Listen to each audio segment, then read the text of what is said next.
and text 34.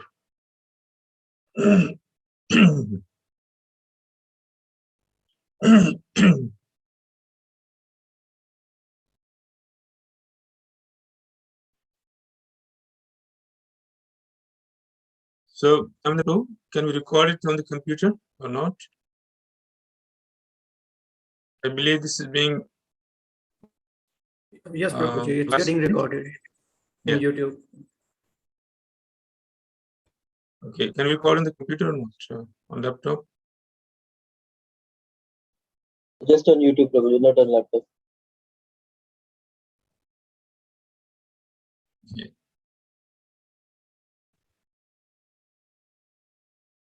Bhagavanapi Govindo Brahmanyo Bhakta Vatsala Kuchit Pureshu Dharmaya Sukhamaste Suhadvrata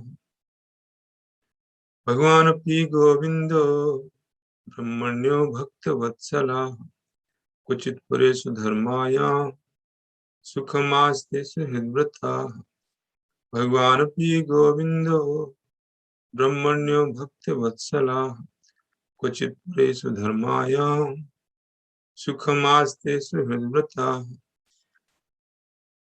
Translation and purport by Srila Prabhupada. The Lord Krishna, the Supreme Personality of Godhead, who gives pleasure to the cows, senses, and the Brahmanas, who is very affectionate towards his devotees, enjoying the pious assembly at Dwarkapuri, surrounded by friends. Purport. So the purport is not too long. We will read the purport. Here in this particular verse, the Lord is described as Bhagavan, Govinda, Brahmanya, and Bhaktavatsal.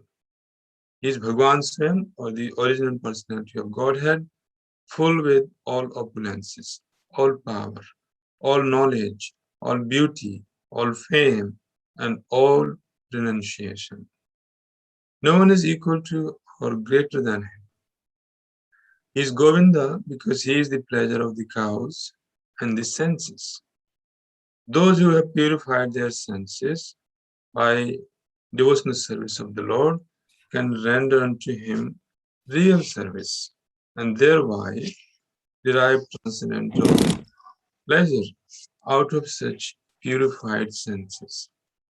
Only the impure conditioned living being cannot derive any pleasure from the senses, but being illusioned by false pleasures of the senses, he becomes servant of the senses. Therefore, we need his protection for our own interest. The Lord is the protector of cows and the Brahmanical culture. A society which is devoid of cow protection and Brahmanical culture is not under the direct protection of the Lord, just as the prisoners in the jails are not under the protection of the king, but under the protection of the severe agent of the king. Without cow protection and cultivation of the Brahmanical qualities in human society, at least for a section of members of the society, no human civilization can prosper at any length. By Brahmanical culture, or by developing the dormant qualities of goodness, namely truthfulness, equanimity, sense control, forbearance, simplicity, general knowledge, transcendental knowledge, firm faith, and the wisdom, one can become a Brahmana, and thus the Lord as he is. Lord, thus see the Lord as he is. After surpassing the Brahmanic perfection of the Lord, so that his loving affection in the form of proprietor, master, friend, transcendental achieved. The stage of a devotee which attracts the transcendental affection of the Lord doesn't, unless one has developed the qualities of a Brahman, as I have mentioned. The Lord is inclined to a Brahmana of quality, not of false prestige.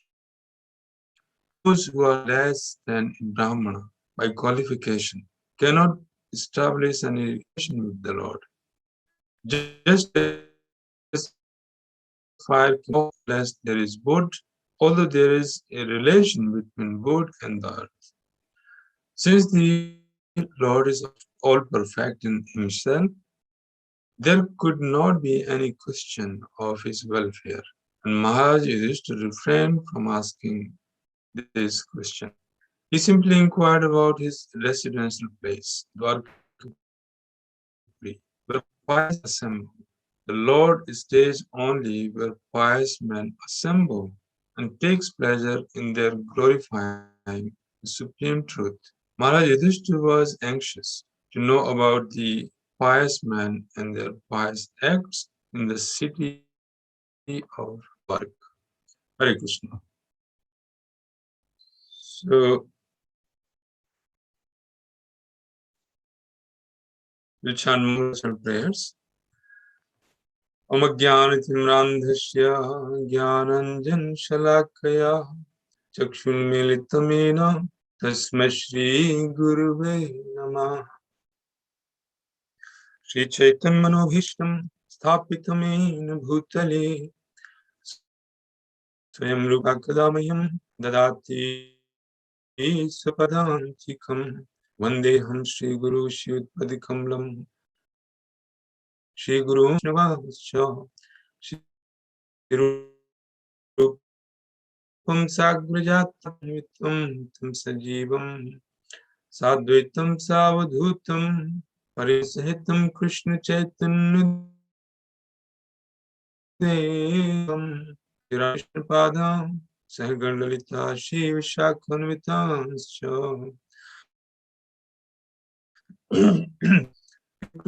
Sindhu Dinabandhu Jagatpati Gopesh Gopika Kanta Radha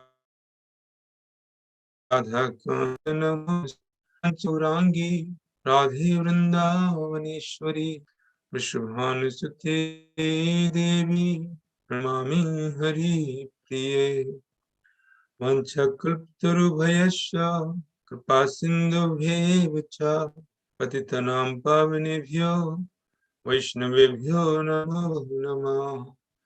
Jai Shri Krishna Chaitanya Prabhu Nityananda Shri Advaita Gadadhar Sivasadi Gaur Bhaktivinoda Krishna Hare Krishna Krishna Krishna Hare Hare Hare Rama Rama Rama Hare Hare Mukam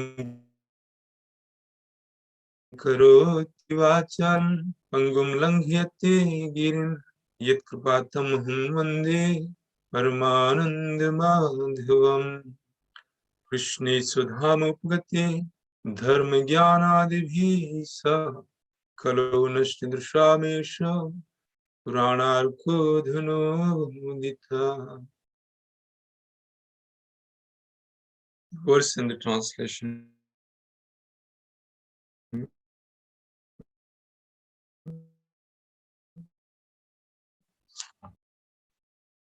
Bhagavanapi Govindo Brahmanyo Bhakti Vatsala Uchit Pure Sudharmayam Sukham Aste Suhadvrataha. Is Lord Krishna, the Supreme Personality of Godhead, who gives pleasure to the cows, senses, and the Brahmanas, who is very affectionate to his devotees, enjoying the pious assembly at Dwarkapuri, surrounded by friends. This verse, taken from 14th chapter, is one of the inquiries which Maharaja Yudhishthira is making to Arjuna. Before, he was speaking to Bhima, his brother Bhima, and expressing his concerns, observing many inauspicious symptoms are surrounding him. So he was nervous. Maharaja Yudhishthira was anxious to notice what was happening around him. And one of the reasons of his anxiety was that Narad Muni had informed Maharaja Yudhishthira soon the Supreme Personality of Godhead would leave the planet.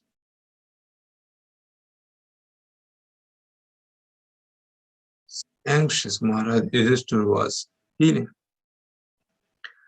And his anxiety has been expressed in the verses that we have studied earlier.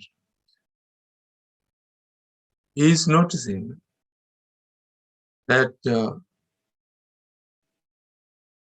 entire creation is expressing sadness, is expressing the lackluster feeling, and even the animals are behaving very differently.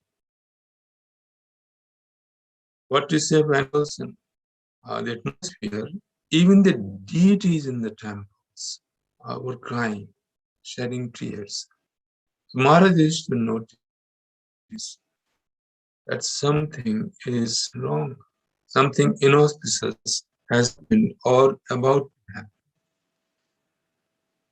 So in this verse, we see that when Maharaj Yudhishthira was expressing his anxiety to his younger brother Bhimsen, Yudhishthira saw that Arjuna has arrived from Dwarka.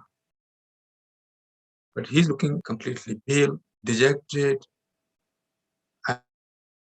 and very disappointed. So Maharaj Yudhishthira suspected that something inauspicious has happened. And in our own material condition, of our own material experience, we can see attached to a family member, then suddenly you may suspect that something has happened. So just to give you one personal example, a few years back, 10 years back, my brother rang from Delhi. I was in Birmingham at the time. So he rang and I was suspecting something. So when he rang and he just said one sentence and then became silent. So I suspected something has happened. So I asked him what happened.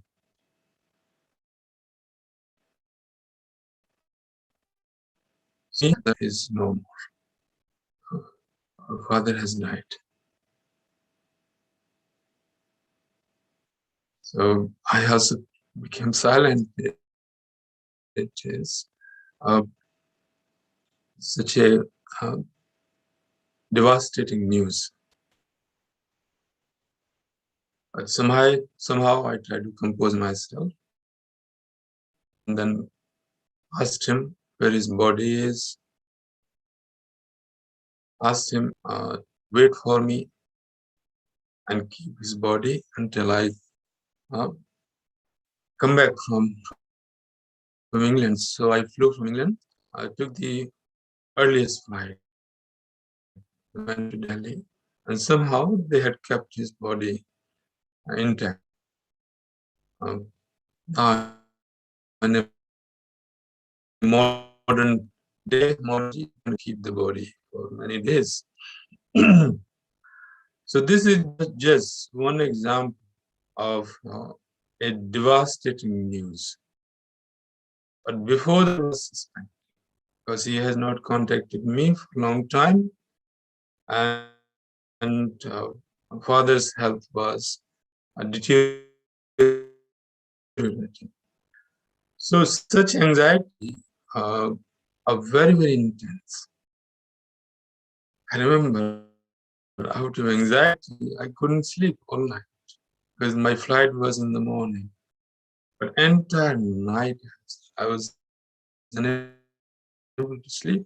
So these are material relationships, and still we feel so devastated when hear that one of our family member, father or mother, have passed away. Similar thing happened during mother's passing away. I came to know very late, and at that time I was living in Vrindavan. So I came to know, came for darshan from the village. But the anxieties are very, very intense. So this is just a material example to put things in perspective. But you cannot estimate Maharaj Yudhishthira's anxiety, because he is a pure devotee, and his anxiety is to the dearmost person in his life. Pandavas, they loved Krishna like their life and soul. And you can understand that as soon as Maharaj Yudhishthira has realized that the Lord has left the planet, he completely lost interest in being the king, being the emperor. And he immediately planned to leave the kingdom as if it never existed. So that is the pure devotee. In the life of a devotee, Krishna is their life and soul. Just like for Brajavasis, Krishna was their life and soul. When Krishna leaves Vrindavan, all the Brajavasis, they suffer intensely. Maharaja Yudhishthira was feeling intense suffering. But here, he is simply expressing his anxiety. So now he's coming to the point where he is asking about Krishna. Bhagavanapi Govindo, Brahmano Bhakta Mayam Sukhamaste Suhadvataha. Is Lord Krishna the Supreme Personality of Godhead who gives pleasure to the cows, senses, and the Brahmanas, who is very affectionate towards his devotees, enjoying the pious assembly at Dwarakapuri, surrounded by friends. Maharaj Yudhishthira did not ask, how is Krishna? How is Lord Krishna? Our dearmost brother, guru, well-wisher, friend. So Krishna was everything to us. And it was out of love that Krishna would do menial services like driving Arjuna chariot. So you know the story when Lord Brahma went to, and he said to the doorkeeper that please inform the Lord that Brahma has come. When the door went, he said, Brahma has come. So Krishna asked the doorkeeper, which Brahma? Doorkeeper came and asked, the Lord is asking, which Brahma?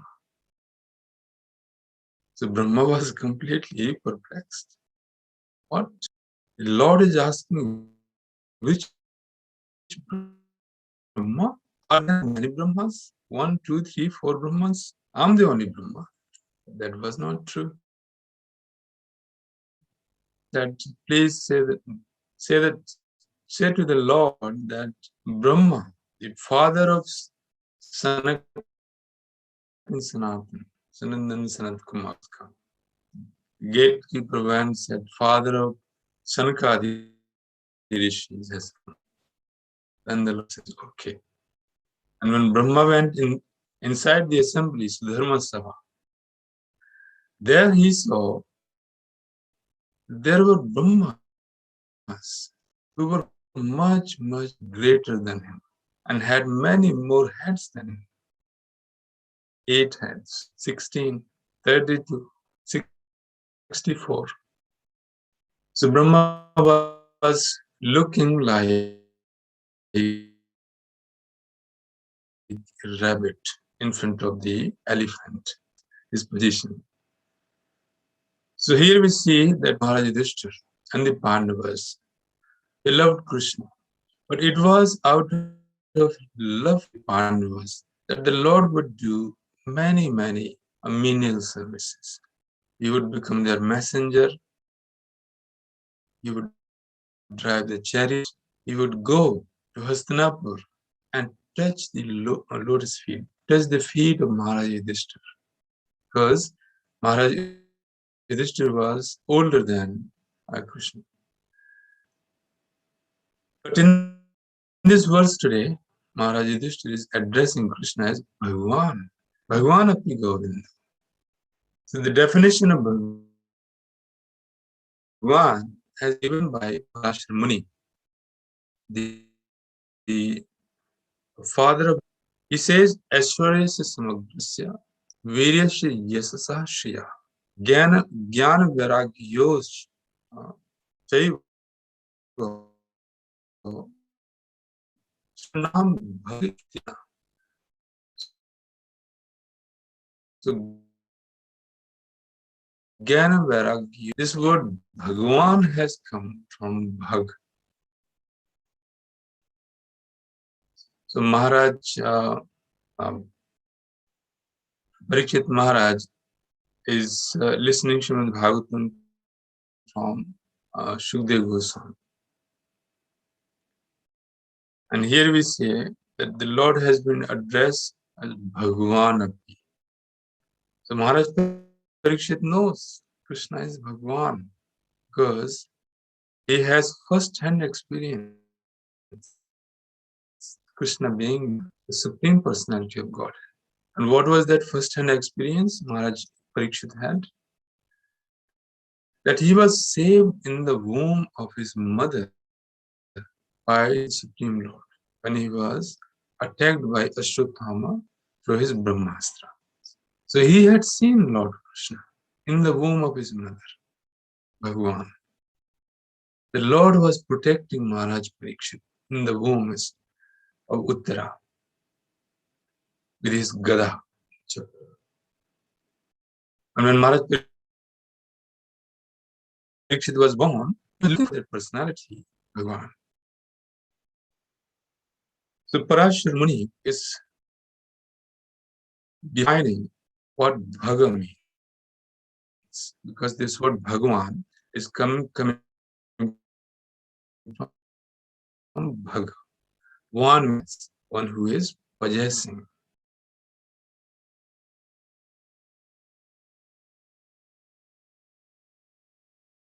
So depends. So Krishna possesses 6 kinds of opulences. Aishwaryasya samagrasya. Viryasya yasasa shriya. Jnana vairagyos chaiva sharnam bhagiti gana. So Aishwarya, all wealth, all power, viryasya, all fame, yasha, and then shriya, all opulence, and all knowledge, all renunciation. So this is the opulence of the Supreme Personality of Godhead. What we need to notice here is that Parashar Muni is saying samagrasya, Aishwaryasya samagrasya. So for example, you may find that in the material world, there are rich people, Aishwarya, they have opulence. At the moment, there is a competition between Jeff Bezos, the Amazon boss, as the richest person on the planet. And then Elon Musk, So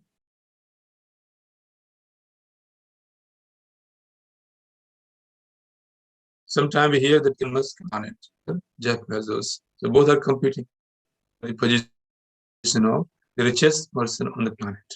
Before this, Bill Gates was the richest person on the planet.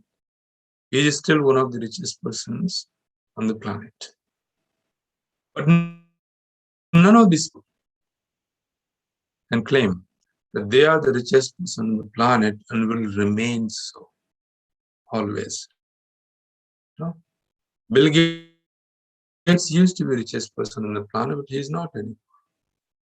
Similarly, Jeff Bezos or Elon Musk won't be the richest person on the planet forever. So they can't claim. They may become richest person on earthly planet. What about the heavenly planets? So Lord Indra may claim that he is the richest person in the universe because he is the king of demigods. That's not true because the opulence of Bali Maharaj is greater than Indra. So Indra can't claim that he is the richest person in the universe. Bali Maharaj's opulence in Sutarlok is greater than Indra's opulence. And Bali Maharaj is also a Mahajan. His devotion is also greater than Indra. So Indra can't claim.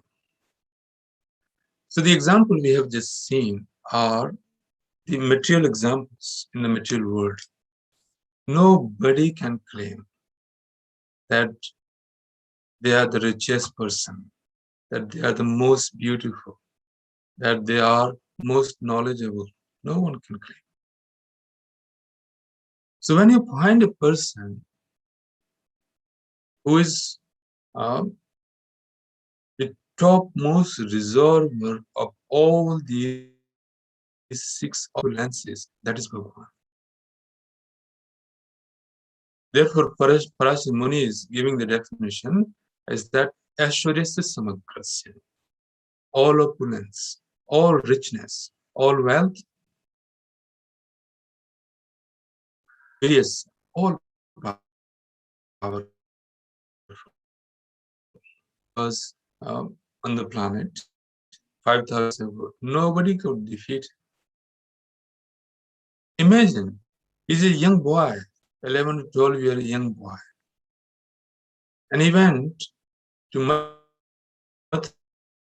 Mathura, defeated Kansa. Kansa was so powerful that even the demigods used to be afraid of him. And all the kings of the time, they were subdued by Kansa. And these demons were very, very powerful, extremely powerful. When Krishna was in Vrindavan, Aghasur was sent. Demigods used to be afraid of Aghasur. But Kansa defeated Aghasur. And Kansa defeated all these demons. Aghasur, Bakasur, Banasur. They were defeated by Kansa. So Kansa used to go challenge them to fight. And the condition was that if I'm defeated, I become your servant. But if you are defeated, you become servant. So Kansa defeated all of them. And they became Kansa's servant. Even the demons, they keep their words. Otherwise, Kansa will kill them. So that's why Kansa was able to send so many demons while he was in Vrindavan. Every day, at least 3 demons were killed. So we hear the stories of some of the prominent demons being killed in Vrindavan. So at the age of 11, 12, teenager, Krishna went to Mathura. And without any weapon, he didn't even use Sudarshan Chakra. Without any weapon, he simply killed Kansa. So who can be more powerful than the Supreme Lord? At the age of 6 days, killed Put as a young boy, just sucking her breast and sucking her life. Of course, because he is the Supreme Personality of Godhead. So when his lotus lips touched Putna's nipples, Putna became purified. In her previous life, Putna was Bali Maharaja's daughter, Ratnamala. And when Bali were doing their sacrifice, performing sacrifice, Lord Vamandeva came. And he was so charming, so beautiful, young boy. And Bali Maharaj's daughter thought, would it be if this young boy was my son and I could breastfeed him? But when Vamandeva defeated Bali Maharaj, captured him, bound him by snake ropes, took away his kingdom, and sent him to Sutalok. Ratnamala was so angry, and she thought, if I had a son, I would put deadly poison on my breast and kill him. Everything. And this is exactly what she did in Krishna. So, Bhagavan Abhigod, Krishna has been addressed here as Bhagavan, the Supreme Personality of Godhead. In India or elsewhere, sometimes we see that the word Bhagavan is loosely used. Sometimes a powerful person is also addressed as Bhagavan. But in Śrīmad-Bhāgavatam, the first canto, you have read the definition, you have read the incarnations in second chapter. Ethics, chance kala punsha Krishnasmaya, Indrari Vyagunam Lokam Prananti Yu. Iti cha kala punsha. So all the incarnations have been described in the first canto, second chapter, now in the very first canto, first few chapters. But the name Sutta Goswami is saying Bhagavan is Swayam. He is the Supreme Personality of Godhead, Bhagavan. And today, we just discuss the definition of Bhagavan. The definition of Bhagavan is that one who is full of 6 opulences: wealth, strength, fame,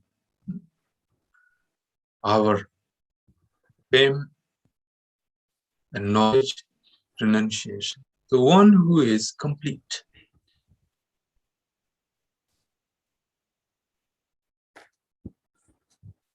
In 6 opulences, in Kali Yuga, in modern age, there are so many people who claim themselves to be Bhagavan, and people worship them.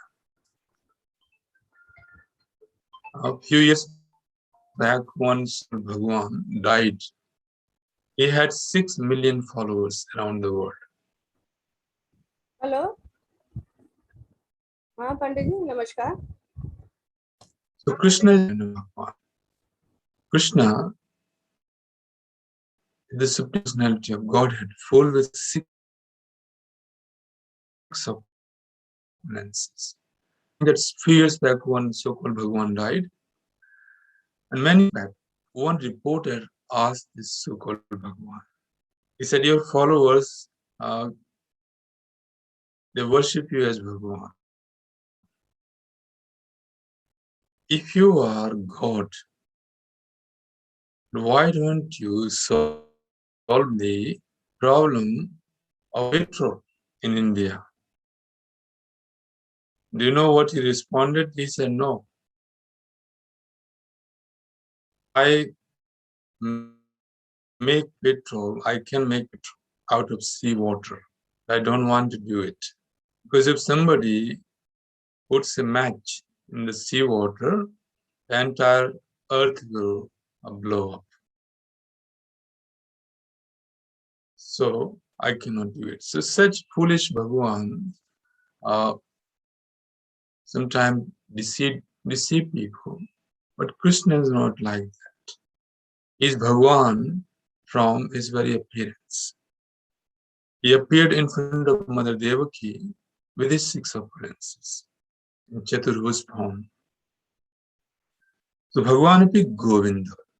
Krishna has been addressed here as Govinda. Now this verse you're reading today has some words, some forms of address, which are also found in Vedic mantras. Namo Brahmanya Devaya Go Brahman Hitaya Cha Jagat Hitaya Krishnaya Govindaya Namo Namah. So Krishna has been addressed here as Govinda. Govinda means one who gives pleasure to go. Go means cows, and go also means the senses.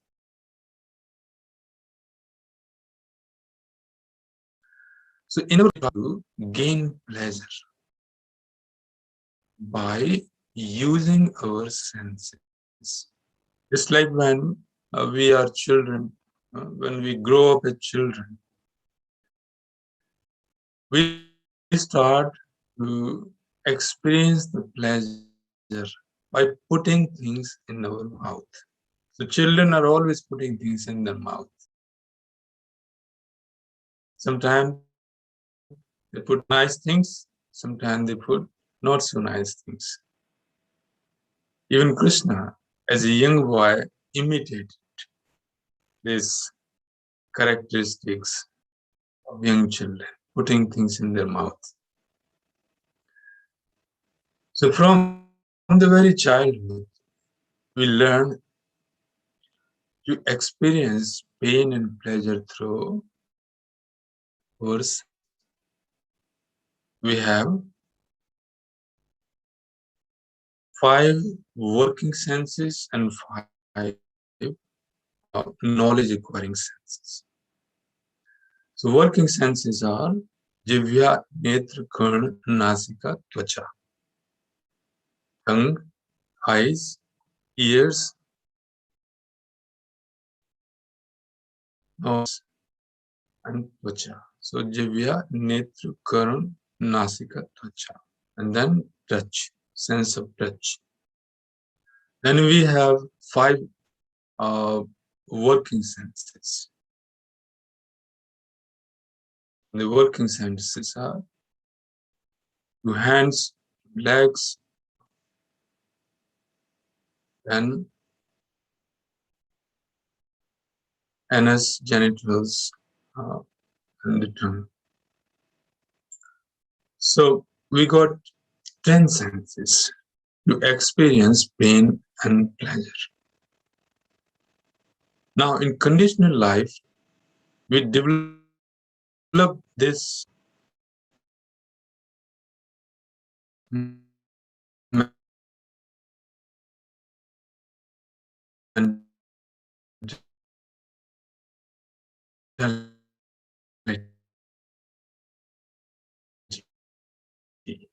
is for the pleasure of the tongue, millions of slaughterhouses are maintained in modern civilization. Millions.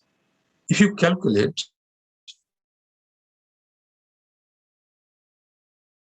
how many cows are killed,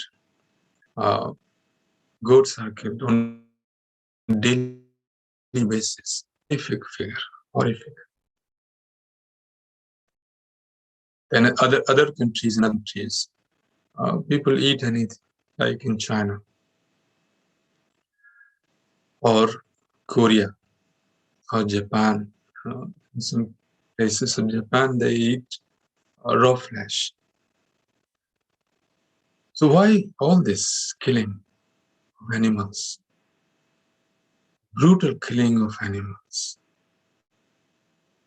Christmas is coming in December. During Christmas time, millions and millions of turkeys are killed. millions. Why? Just for the pleasure of the tongue. So can the tongue be satisfied just simply by eating? No.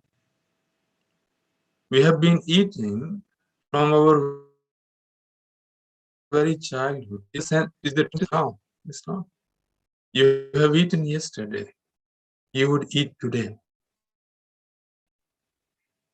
Will the tongue be satisfied? No. So none of the senses can be satisfied, no matter how much you try to satisfy them. None of them. Eyes. The eyes have been seeing beautiful things in the past. Are they satisfied? No. They still want to see beautiful things now and in future. Never satisfied. And same is the story with other senses, such as genitals.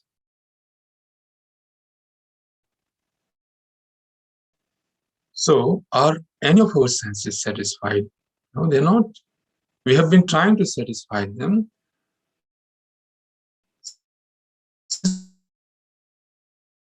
We were born, from we die. They won't be satisfied at any point. So why is this?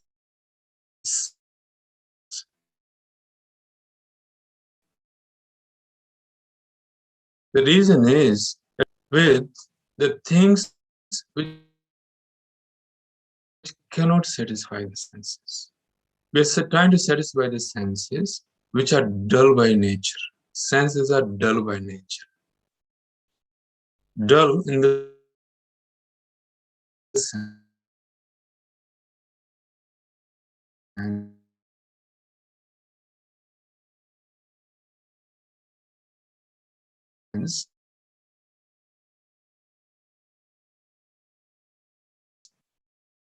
that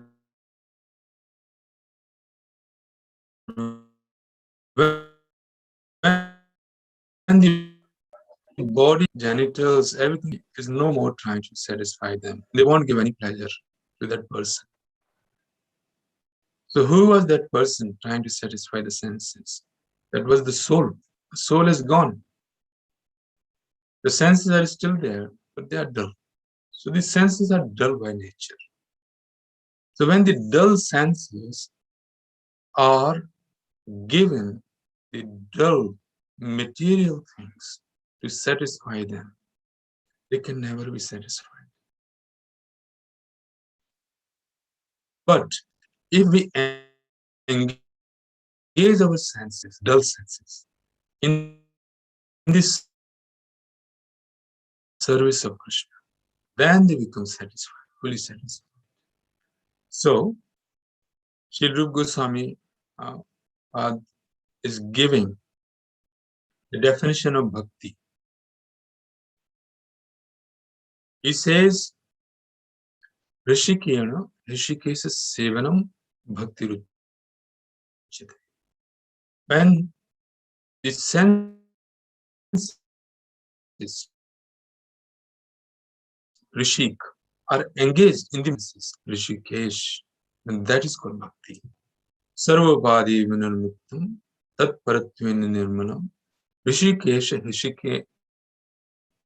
Rishikena, Rishikesha Sevanam, Bhakti Ruchite. So Rishikena, Rishikesha Sevanam, Bhakti Ruchite. So when the senses are in the service of the master of the senses, then that is called bhakti. Then the senses are completely satisfied. Like the tongue is satisfied eating Krishna Prasad, ears are satisfied hearing Krishna Katha, eyes are satisfied seeing Krishna's beauty. And similarly, other senses are satisfied. On the material platform, we have been trying senses since Moria, and they were never satisfied. Therefore, Krishna is saying in Bhagavad Gita that up to the point of death,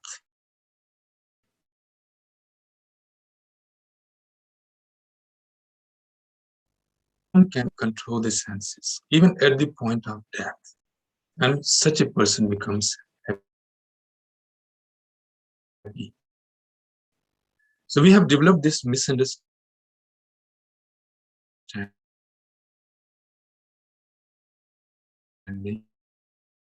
that if we satisfy our material, we'll be happy.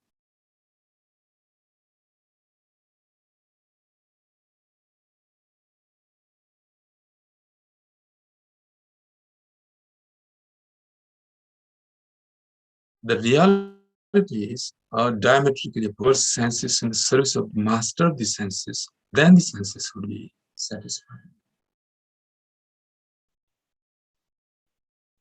In other place, Sri Rupa Goswami Pad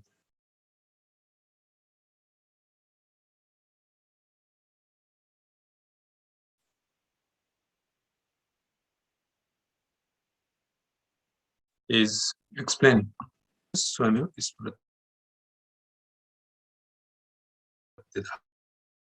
Atah Sri Krishna Namadi na bhavet is na bhavet graham indriya. So through our dull material senses, we cannot understand Krishna. But as Krishna becomes, so we have to start with Sevan Mukhi Jivad, starting with the tongue and then going to other senses.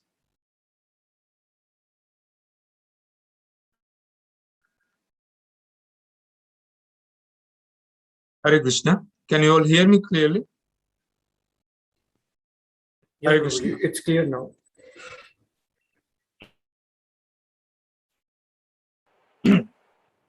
Yeah. So we just look master of the senses. We also find this word in Bhagavad Gita in many places where Arjuna is addressing Krishna as Govinda. Because he gives pleasure to the cows and he also gives pleasure to the senses. Indriyani paranahu indriyabhya paramana manasastu parabuddhya yoguddhya partastu saha. So from the dull material senses, the mind is superior. Intelligence is superior than the mind. And the soul is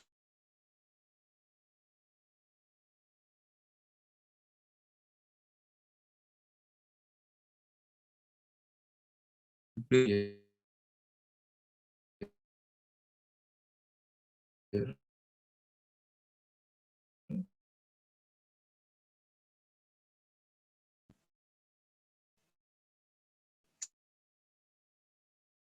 to the intelligence. Cannot, we were discussing about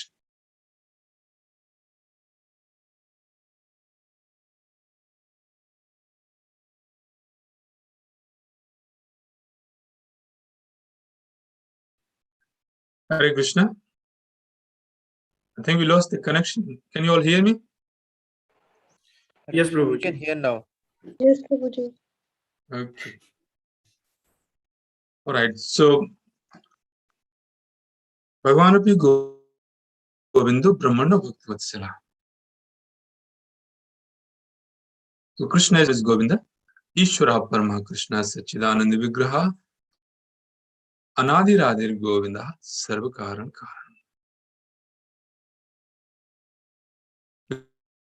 Because he gives pleasure to the cows and he also gives pleasure to the senses. For devotees who understand that senses can only be satisfied for the senses, Rishikesh or Govinda. No Bhakti Vatsala. So Krishna has been addressed here as Brahmanyam. God is very affectionate to devotees And he is also very affectionate to his devotees of Brahmanas. Krishna, as we considered earlier on, is known as Brahmanya Devaya. Namo Brahmanya Devaya Go Brahmanitaya Cha Jagadhitaya Krishnaya Govindaya Namo Namaha. I offer my obeisances to the Supreme Personality of Godhead Govinda, who is Brahmanya Devaya. He is the worshipable deity of Brahmanas, or the devotees. So who are the Brahmanas? According to Bhagavad Gita, Shamo Damo Arjuna Jnanam Astikyam Brahma Karma Svabhajam. There are symptoms of Brahmanas, and they are Shamo, Damo, Tapaha, ability to control the senses. They are austere, they are clean, they are simple, simplicity. So these are symptoms of Brahmana. Simplicity, then Jnana Vijnana Astikyam. Brahma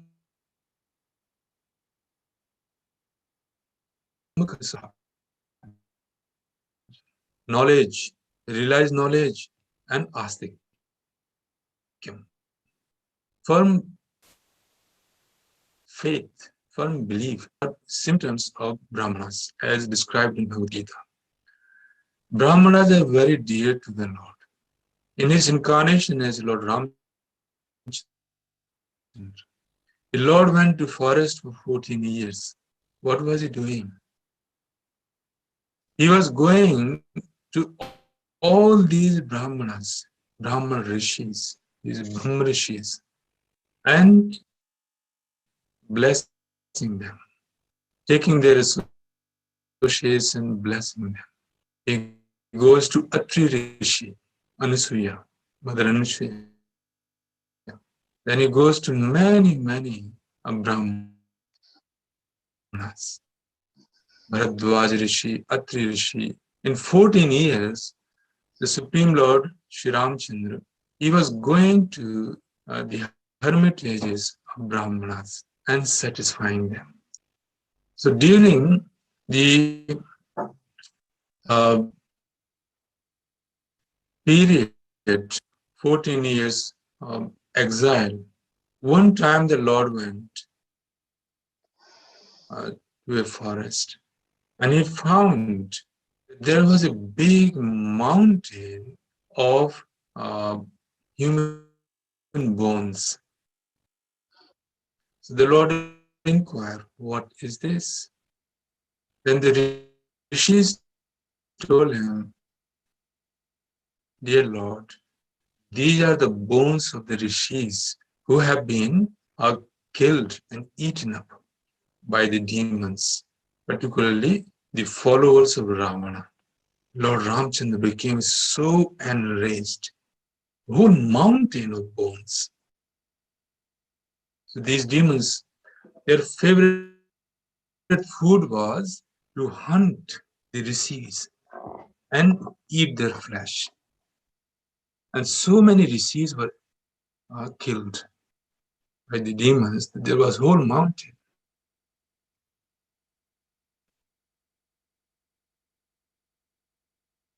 So Lord Ramchandra then decided he would be the followers of Rakshas Ravana, although he was a Brahmana himself. So in the modern age, unfortunately, the Brahminical culture has been deteriorated. It deteriorated from the time of Maharaja. And in modern age, now the Brahmanas are living very precarious lives. The political parties are targeting them, and Brahmanas are forced to live very precarious lives. In Kali Yuga. In Birmingham, this is one of the biggest Maharaja temple in Birmingham.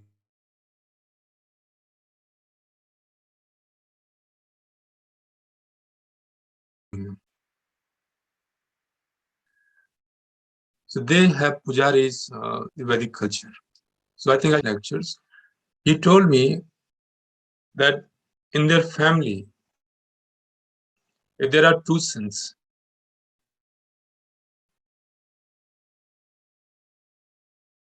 and one son decides to remain, so this is how they are maintaining the tradition. Now, unfortunately, there are so many missionaries who are hell bent to trans. So South India has been a target by these many missionaries, and they are coming destroying the Vedic culture. So it's very unfortunate. But Prabhupada is mentioning in are protected. The human society is not a human society. And Prabhupada gives example that human society becomes like the society of criminals who are imprisoned in a jail. So actually speaking, we are living in the kingdom of Maya, Devi Dham.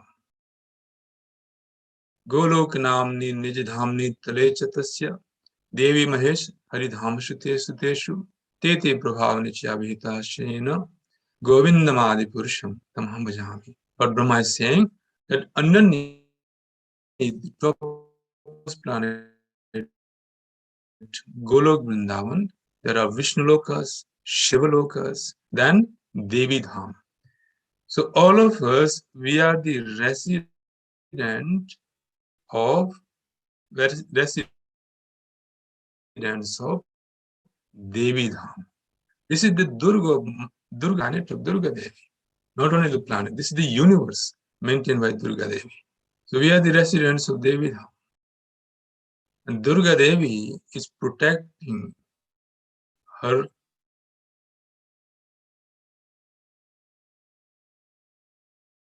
fort. Who are rebellious by nature, they are sent in prison. Similarly, those who are rebellious by nature, they are sent to live in the Devi Dham. And then Durga Devi tortures them with a trident. So threefold miseries are our suffering. This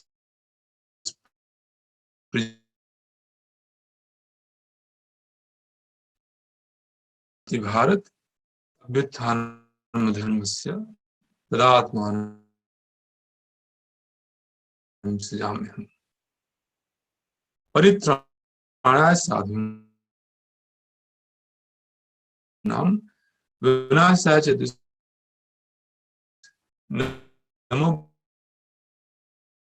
Brahmana Devaya, to protect sadhus, the devotees, and Brahmanical culture. So although this is a matter of debate, but in our Gaudiya Vaishnava Sampradaya, we have been taught by Sri Chaitanya Mahaprabhu. Kiva Vipra Kiva Nashi Shudra Keninaya Ye Krishna Tattveta Sei Guru. Whether you are a sannyasi or you are a brahmana or you are a shudra, does not matter. Anyone who knows the science of Krishna can become a guru. एक कृष्ण तत्ववेत्ता से guru hai. On the other hand, Sadkarma. So even a Brahmana who is expert in 6 kinds of activities. Brahmanas have 6 kinds of activities or expertise. activities. Shatkam Nipuna. So, Yajana, Yajana, Patana Patana, Dana Pratigrahana. These are the 6 activities of Brahmanas, qualified Brahmanas. Performing austerity, performing yajna, and making others to perform yajna. Yajan and yajan. Then Pathan and Pathan, studying the scriptures and teaching others. Then Dan and Pratigrahana, accepting charity and giving charity. These are 6 symptoms, characteristics of Brahmana or activities of Brahmana. Further to these symptoms that we discussed from Bhagavad Gita, Shamodamo Tapasocham, Shanti Marjamevacha, Jnanam Vijnanam Astikyam, Brahma Karma Svabhajan. So Krishna is known as Brahmanya Deva. And here Maharaja Yudhishthira is addressing the Lord, Brahmanyo Bhaktivatsala. The Supreme Lord is very, very affectionate to his devotees, his Bhaktivatsala. So affectionate to his devotees that he can break his promise, like he did in Mahabharata. He can drive Arjuna's chariot, and he could any length to protect the Pandavas, any length. The Supreme Lord, he would sit in his assembly, which was known as Sudharma Sabha. This Sudharma Sabha, the assembly, Sudharma assembly, the royal assembly of Krishna, it was brought from the heavenly planet. Anyone who entered Sudharma Sabha, he would not feel hungry, thirsty, in anxiety, or sleepy. So he would be free from all types of material miseries. That was Krishna's opulence. That's why entering his Sudharma from all anxieties. So Maharaja Yudhishthira is anxious. His anxiety is that it appears that the Supreme Personality of Godhead has left this planet. So when Krishna is in our life, all auspiciousness comes. When Krishna is not in our life, then the life becomes very inauspicious. And unfortunately, people in the modern age, they want to live a life of happiness without connecting themselves with the source of happiness, which is Krishna, Satchidananda Vigraha. He is the reservoir of Ananda, Ananda Mudivardhan. So in modern age, people are madly trying to satisfy their senses.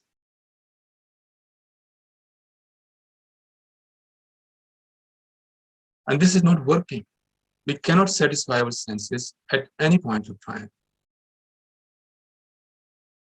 Because senses are dull by nature.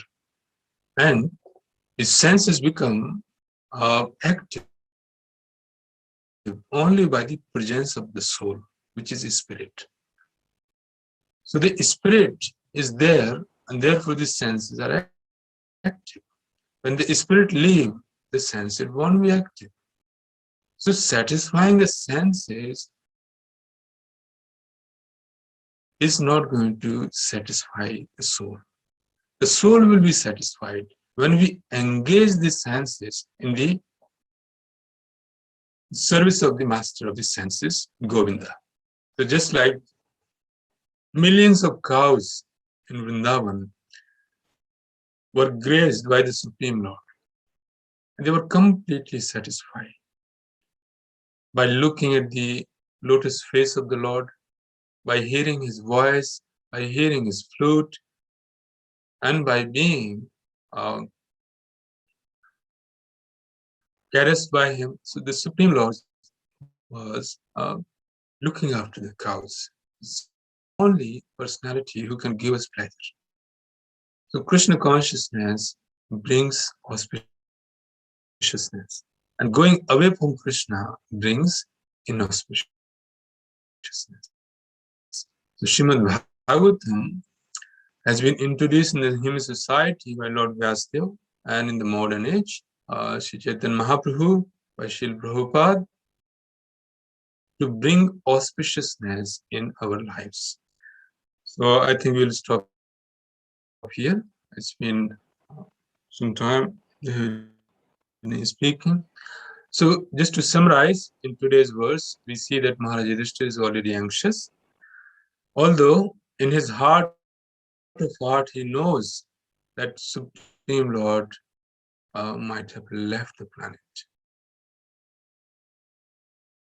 But out of anxiety, he is still asking, then Arjuna, is the Supreme Personality of Godhead, Govinda, Brahmanya Deva, or Brahmanya, Bhaktivats, is he enjoying himself in his Sudharma assembly?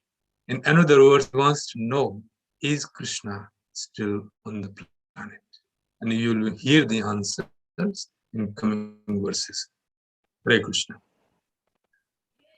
So we'll stop here, and can we take some questions? Yes, Prabhuji. So Rajat Prabhuji has raised his hand. Rajat Prabhuji, you can ask your question. Hare Krishna, Prabhuji. Thank you for the wonderful class. Prabhuji, I had a question. The Leela you were mentioning about the Bali Maharaj, where we can read about it, and also I have heard that Bali Maharaj was Mahajan. Then what is the story behind that Leela, behind the Putna and Ratna Bali Ratna Mala? Can you just can you just elaborate, because that was not clear. Hare Krishna. Okay, so Bali Maharaj is known as Mahajan, one of the 12 Mahajanas. And in 6th canto of Śrīmad-Bhāgavatam, Lord Yamraj is telling his assistants. There's a story of Ajamil. So in that Ajamil Prasang, Lord Yamraj is saying, Swayambhu Nardo Shambhu Kumaru Kaplo Manu Prahlado Jinko Bhishmo Balir Vayasaki Vayam. So these are 12 Mahajanas who know the science of Krishna, who know Dharma. In Mahabharata, we find a very important verse which says that Tarko Pratishta Shrutiyo Vivinna Nasur Shriyas Matam Navinnam Dharmasya Tattvam Nihito Bhaya Mahajano in Gataha Sapantha.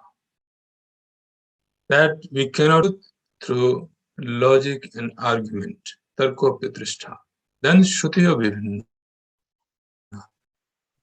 The Vedic literature is vast, so many literatures, so many scriptures. It's very difficult to ascertain the Supreme Personality of Godhead by reading the variety of Vedic literature. Very vast. If you go and try to understand it through Munis, Rishis, then Nasur Muniyas Matanavinna. Every sage, every Muni has a different opinion than another Muni. So in that case, how can we understand Dharma? Or how can we understand the absolute truth? So Mahabharata is saying, Mahajano in Gata Sapantha.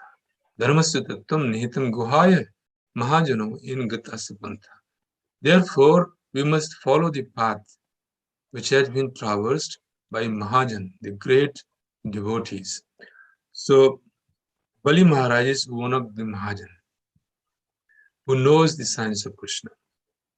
Bali Maharaj is now living in the Sutal Lok, and Krishna in the form of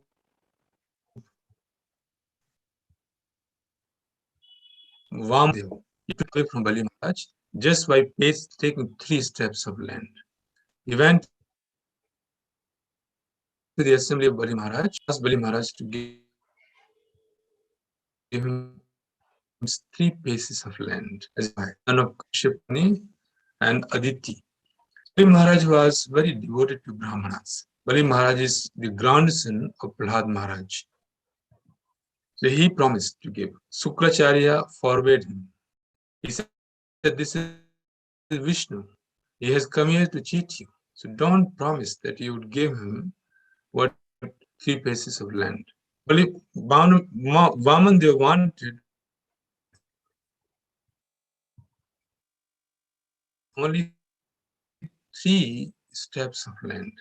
The Lord increased his size and he measured the entire universe, because Bali conquered the whole universe. He defeated Indra, he conquered the whole universe. Then Indra's mother, Aditi, she performed austerity, and as a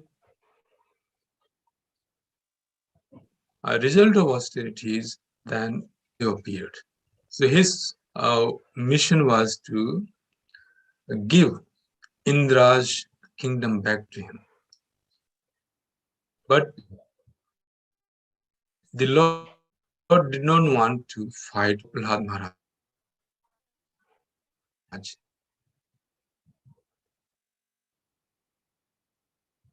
And Lord Narsingdev has already family members. So Bali Maharaj was defeated by the Lord, that he went and begged 3 pieces of land. And then he measured the entire universe in 2 pieces, 2 steps. And then he asked Bali Maharaj, "Where is the 3rd step? Where should I put my 3rd step?" So Bali Maharaj said, "My dear Lord,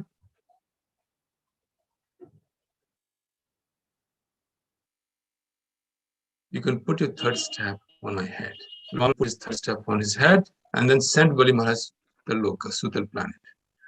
After that, Bali Maharaj became freed by the Lord, and then Krishna became very pleased.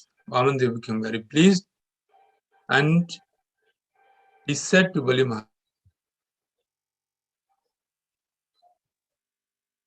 Maharaj,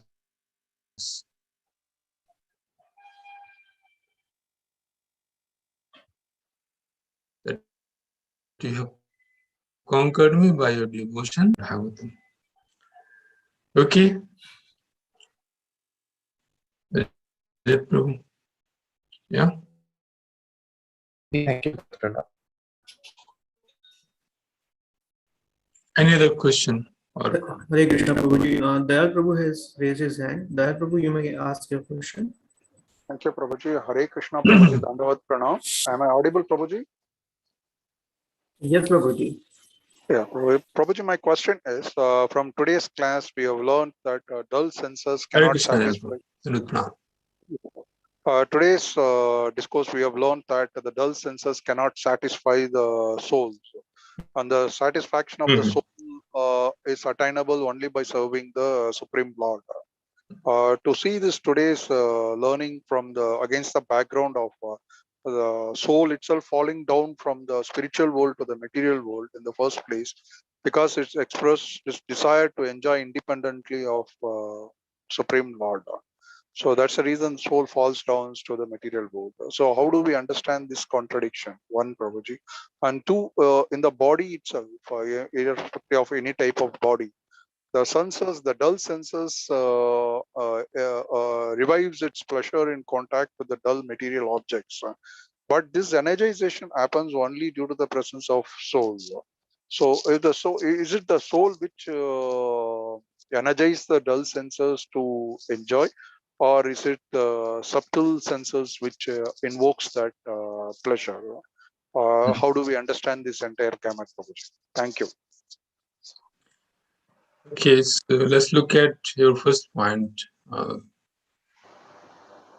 When we develop the desire to enjoy independent of Krishna.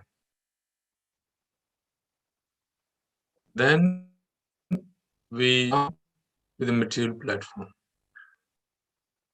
And then there's a whole life of inauspiciousness that begins. So yes, that is true, that when we become competitor of Krishna, so nobody can be a competitor of Krishna. Can anybody be a competitor of Krishna? Krishna is eternally enjoying himself. With Srimati Radharani gopis and his associates in Golok Vrindavan. So in the material world, when we try to imitate Krishna, then we become victim to our own senses. So that is the misunderstanding.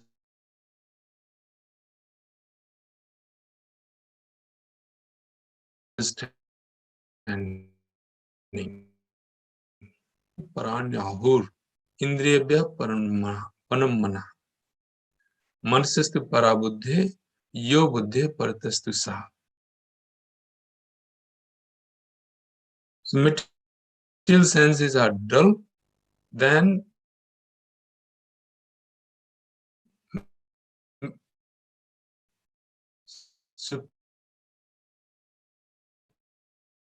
superior to material sense, the intelligence is the soul. This is how their hierarchy is, that the soul is the master who is controlling the intelligence.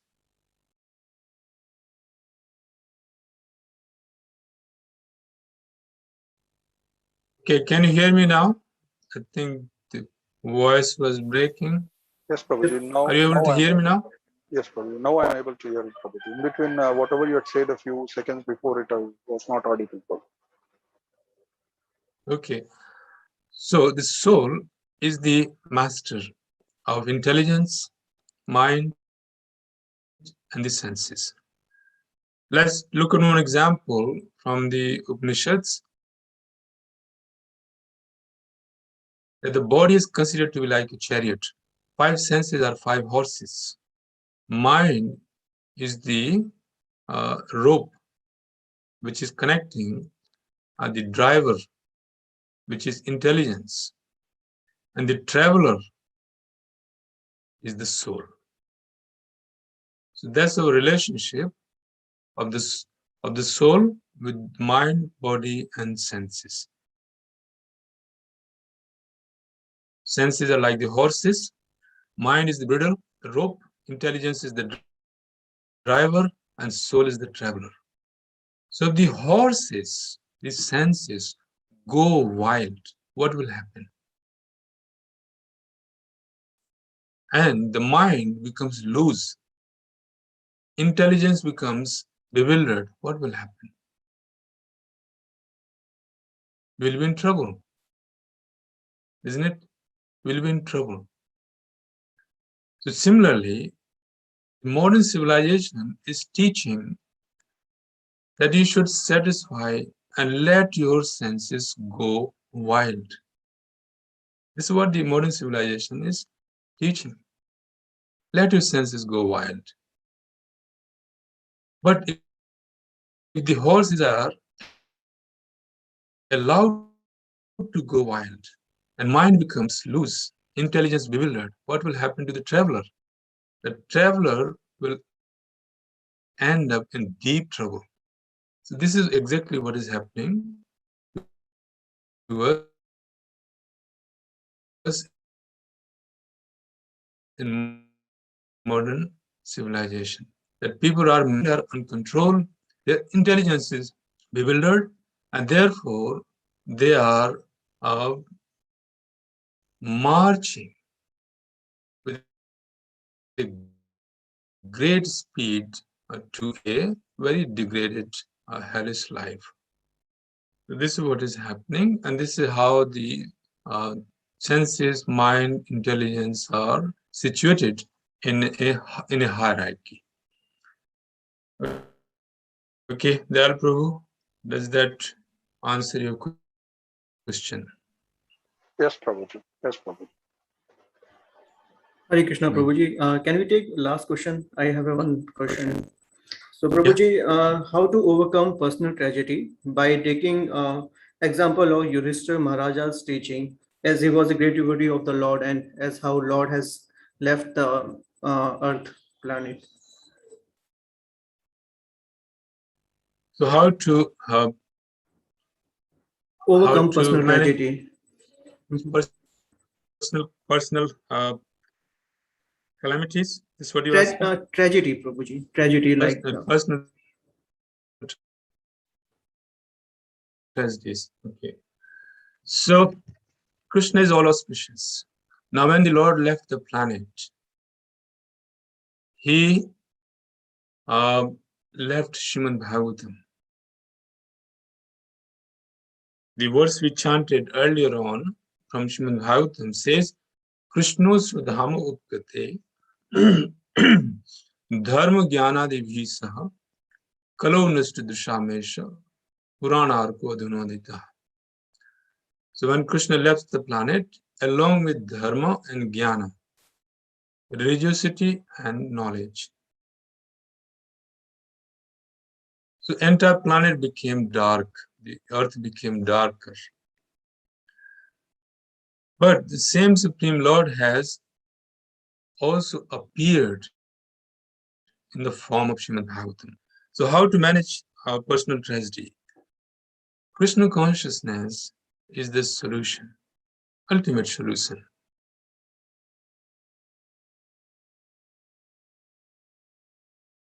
Just like I give of my losing two parents one after another. So there's a personal tragedy. How did I manage it?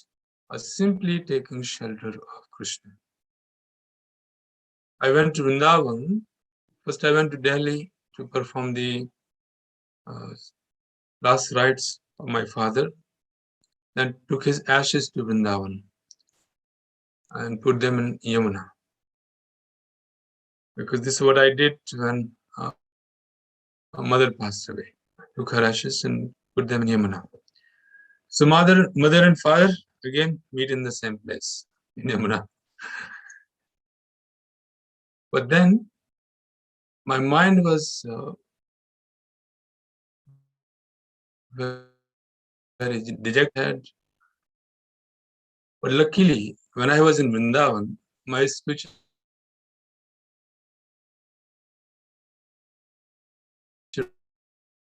master, my Guru Maharaj, so he came to know that I was there. So I went to see him. So he asked me to come with him to Delhi. So I went with him in his car. Now,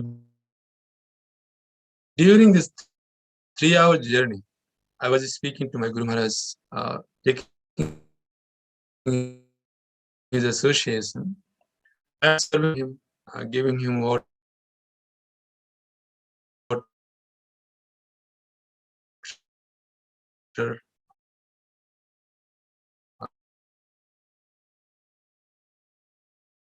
master. Then when I was in the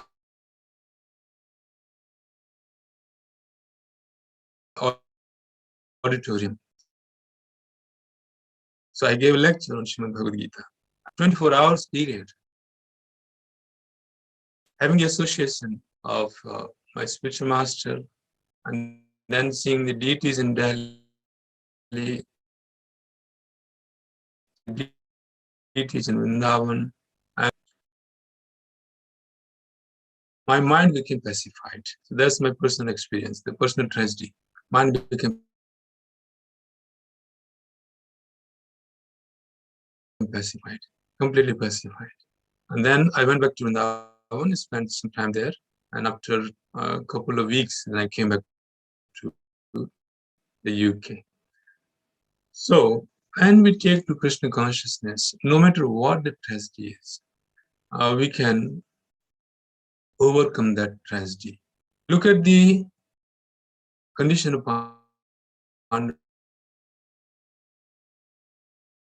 Pandavas. How many tragedies they went through. But because Krishna was with them, they were able to overcome doing poison. They were put in the fire in the house of black. Their wife was disrobed. Their kingdom was taken. They had to go in the forest and live penniless. This very miserable life. So many tragedies. But time to time, Krishna would come. So because Krishna was there, they were able to sustain those tragedies. So similarly, when we have Krishna's holy name, Hare Krishna, Krishna Krishna, Hare Hare, Hare Ram, Ram Ram, Hare.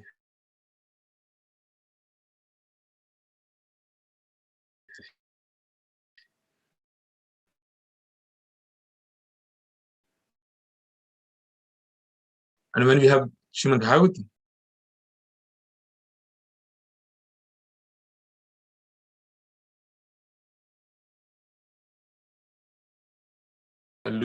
lose their jobs, they become ill.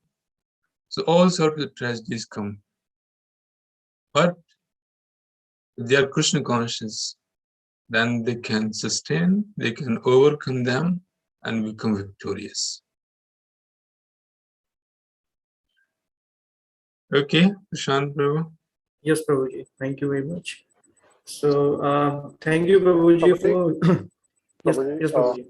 Prabhuji, my second question, Prabhuji, which one actually indulges the senses onto the dull material objects? Is it the soul or is it the intelligence or the mind? Because those dull material objects are all around, either in the form of any, depending upon the gender and depending upon the various other senses, pleasure activities. So in the example which you have seen of chariots, horses, reins, driver and the passenger. So which actually in fact indulges predominantly into it and drags the soul into it? Or is it the the like of the soul which actually indulges into it? How do we understand that problem? So Krishna is answering this question from the point of three modes of material nature. So the Lord says that when we start contemplating, so intelligence is the driver. So when the intelligence becomes inflected or covered with the mode of passion and ignorance, then the mind becomes very agitated. An agitated mind then gives signals to the senses. So then senses become very agitated. So this is how it happens. Thinking. First of all, it's start thinking, contemplation. From contemplation, then you develop attachment. From attachment, then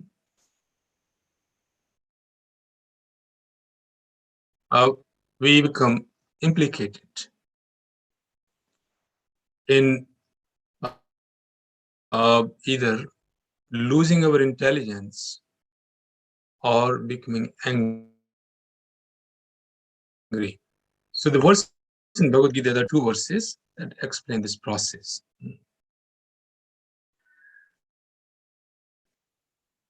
Dhyayo Vishyan Punsha Sangaste Shupajayate Sangas Sanjayate Kama Kamat Krodho Vijayate Krodad Bhavati Sammoha Sammohad Smriti Vibhrama Smriti Bhinshad Buddhinasho Buddhinashad Pranam. so beautifully described in Bhagavad Gita. So how does it all begin? Dhyatu, contemplation. So just like in the material world, there's attraction between man and woman. So dhyatu, contemplation. So when a person starts thinking of sense objects, dhyatu vishyan punushaha sangaste supajayate. So he develops attachment. Sangha sanjayati kama. From that attachment, then the lust develops. Lust is the desire to satisfy the senses. Lust. Then kamat krojo vijayati. So he desires are satisfied. If that lust, you give the fuel to that lust to satisfy the senses, then you develop attachment. But if the lust is not satisfied, then it becomes krodh, anger. So just like you see, that many people, so-called lovers, they kill each other. You know, men are killing women, women are killing men. So this is going on because they think that they will find the satisfaction of their senses, and when there's no satisfaction found, then there's killing involved. Like you see that so many people in the society, they're committing heinous sins. The rape, so many rapes are going on, so many murders are going on. Why? It's simply because of lust, uncontrolled lust. So the Lord is explaining, Krodhat bhavati sammoha. From anger, a person becomes deluded. Sammohat smriti vibhrama. When a person becomes deluded, he loses his intelligence, his memory. Smriti bhrinsat buddhi nashu. So when he loses his memory, who he is and what he should be doing, then buddhi nashu, his intelligence becomes bewildered, loss of intelligence. And buddhi nashat pranashyati. And once a person has lost his intelligence, his good intelligence, pranashyati, then he becomes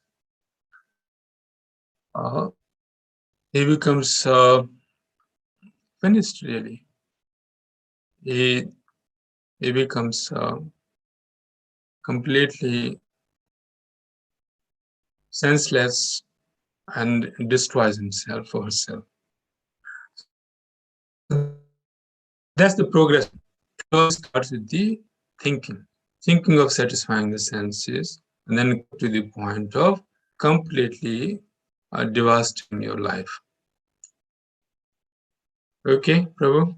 So Thank you, Prabhuji. So the contemplation arises from the type of mode of three modes, isn't it? yeah, passion and ignorance, contemplation. Okay. Just like okay, it's very good example. In India,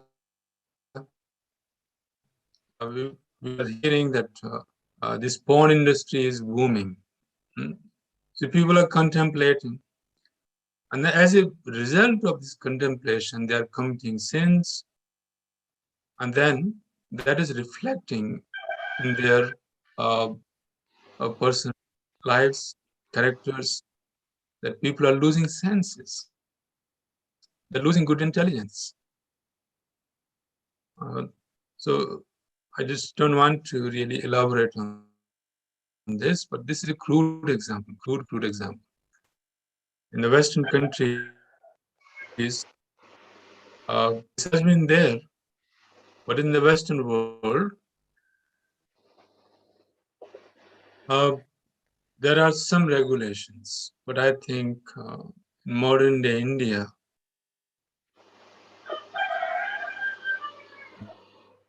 this has gone very rampant. And as a result, you see rapes, murders, crimes, and so much unrest in the society.